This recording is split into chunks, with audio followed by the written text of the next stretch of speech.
Hotel ಅಥವಾ ಕೆಫೆಗಳಿಗೆ ಹೋದಾಗ ತಿಂದ ಊಟ ತಿಂಡಿಗೆ ಜಿಎಸ್ಟಿ ಅಥವಾ ಸರ್ವಿಸ್ ಚಾರ್ಜ್ ಹಾಕುವುದನ್ನ ನೋಡಿದ್ವು. ಆದರೆ ಇಲ್ಲೊಂದು ಕೆಫೆಯಲ್ಲಿ ನಿಂಬೆಹಣ್ಣಿನ ಜ್ಯೂಸ್ ಕುಡಿಯೋದಕ್ಕೂ ಗ್ಯಾಸ್ ಚಾರ್ಜ್ ಹಾಕುವ ಮೂಲಕ ಗ್ರಾಹಕರಿಗೆ ಬಿಗ್ ಶಾಕ್ ಅನ್ನು ನೀಡಲಾಗಿದೆ. ಇದನ್ನ ನೋಡಿದ ಜನರು ಹೋಟೆಲ್ಗಳು ಹಗಲು ದರೋಡೆಗೆ ಇಳಿದಿವ್ಯಾ ಎಂದು ಪ್ರಶ್ನೆಯನ್ನ ಮಾಡ್ತಿದ್ದಾರೆ. ಬೆಂಗಳೂರಿನ ಪ್ರತಿಷ್ಠಿತ ಥಿಯೋ ಕೆಫೆಯಲ್ಲಿ ಈ ಅಚ್ಚರಿಯ ಘಟನೆ ನಡೆದಿದೆ.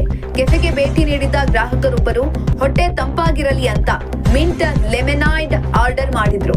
ಜ್ಯೂಸ್ ಕುಡಿದು ಬಿಲ್ ಕೈಗೆ ತೆಗೆದುಕೊಂಡ ಗ್ರಾಹಕನಿಗೆ ಅಕ್ಷರಶಃ ಶಾಕ್ ಆಗಿತ್ತು. ಜ್ಯೂಸ್ ಬಿಲ್ನೊಂದಿಗೆ 5% ಅಂದ್ರೆ 17 ರೂಪಾಯಿಗಳನ್ನ ಗ್ಯಾಸ್ ಚಾರ್ಜ್ ಹೆಸರಿನಲ್ಲಿ ವಿಧಿಸಲಾಗಿತ್ತು. ಬಿಲ್ ನೋಡಿ ದಂಗಾದ ಗ್ರಾಹಕ ತಮಗೆ ನೀಡಲಾದ ಬಿಲ್ನ ಫೋಟೋವನ್ನು ಸೋಷಿಯಲ್ ಮೀಡಿಯಾದಲ್ಲಿ ಹಂಚಿಕೊಂಡು ತೀವ್ರವಾದಂತಹ ಆಕ್ರೋಶವನ್ನ ಹೊರಹಾಕಿದ್ದಾನೆ. ನಿಂಬೆಹಣ್ಣಿನ ಜ್ಯೂಸ್ ಮಾಡೋದಕ್ಕೆ ಗ್ಯಾಸ್ ಬೇಕಾ? ಗ್ಯಾಸ್ ಒಲೆಯ ಮೇಲಿಟ್ಟು ಜ್ಯೂಸ್ ಮಾಡ್ತಾರಾ? ಆದ್ರೂ ಇದೆಂಥ ಚಾರ್ಜ್ ಅಂತ ಕೆಫೆ ಆಡಳಿತ ಮಂಡಳಿಯನ್ನ ತರಾಟೆಗೆ ತೆಗೆದುಕೊಂಡಿದ್ದಾರೆ.